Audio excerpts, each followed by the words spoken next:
Crab boats have been coming up to the J.M. Clayton Company on Maryland's eastern shore for more than 100 years. How many you got, Billy? But this may be the last season for this family-owned business. 4. That's because comprehensive immigration legislation, which would have expanded the number of temporary foreign workers, died in Washington. Jack Brooks says the bill was a victim of politics, and he worries his livelihood is next. You know, we can take a slow year or two with crabs. We've overcome, catastrophes in marketing, but if we don't have workers, that'll be the end of it. The female crab has the Washington Capitol apron. The male crab has a monument, the Washington Monument. Like these crabs, Brooks is feeling the heat.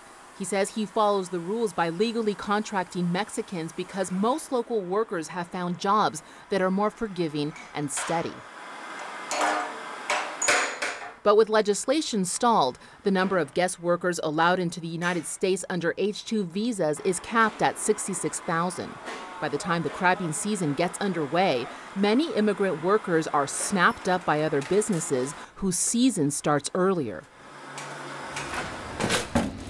One part of the crabbing industry that hasn't changed in hundreds of years is that it takes the human hand to pick the best meat.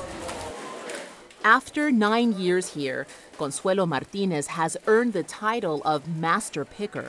She came north because she says Mexico doesn't have many good-paying jobs. I had to leave my kids at great sacrifice, out of necessity, to give my family something better.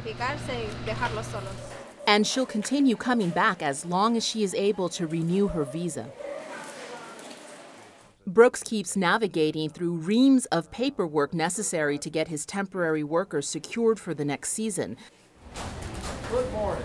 Keeping busy, he says, is the best way to face the uncertainty. As for the politicians who seem to hold his fate in their hands, he has one request. Not turn their back on these small traditional businesses and these small rural communities. Because without a favorable decision in Washington, there are a lot of people going to burn. Vivian Hurtado, Al Jazeera, Cambridge, Maryland.